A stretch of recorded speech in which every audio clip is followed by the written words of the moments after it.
আসসালামু আলাইকুম এভরিওয়ান, সবাই কেমন আছেন? আল্লাহর অশেষ রহমতে আমরা অনেক অনেক ভালো আছি।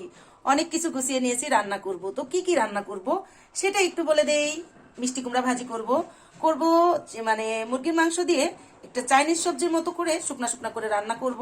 এটা হচ্ছে ক্যাপসিকাম নিয়েছি, দুই ধরনের নিয়েছি, গাজর নিয়েছি, পেঁয়াজের কলি নিয়েছি, ফুলকপি নিয়েছি, একটা টমেটো কেটে দুইটা পেঁয়াজ কেটে নিয়েছি, স্বাদ মতো কাঁচামরিচ নিয়েছি, ঝালটা যে যেমন খান সেই পরিমাণে কাঁচামরিচটা নেবেন। এখানে লাউ শাক নিয়েছি, লাউ শাক দিয়ে রুই মাছের পেটি চাকা দিয়ে রান্না করব। এটা খেতে অনেক ভালো লাগে। সঙ্গে একটু আলু দিতে হবে, তো আলুও কেটে নিয়েছি। আর এই যে সবজি রান্না করার জন্য মুরগির মাংস কেটে নিয়েছি, একটু ছোট ছোট পিস করে এটা দিয়ে রান্না করবো। এটা হচ্ছে একটু বড় করে মুরগির মাংস বুকের পিস কেটে নিয়েছি। এটা দিয়ে হচ্ছে সন্ধ্যার নাস্তা হবে। সন্ধ্যার নাস্তা অর্থাৎ মানে বাচ্চারা যদি যেটা খেতে চায়, এটা হতে পারে বার্গার, হতে পারে শর্মা, যে কোনো একটা রেসিপি করে দিব। তো এটা ভালো করে কেটে দিয়ে পরিষ্কার করে নিয়েছি। নিয়েছি হচ্ছে তেল আর হচ্ছে পেঁয়াজ কাঁচামরিচ কেটে নিয়েছি, এটা শাকের জন্য। তো হয়ে গেল আমার আজকে কি কি রান্না করব বলে দেওয়া। তো সাথেই থাকবেন, ফুল ভিডিও দেখবেন, তারপরে কমেন্ট করে যাবেন যে আমার ভিডিওটা কেমন হয়েছিল।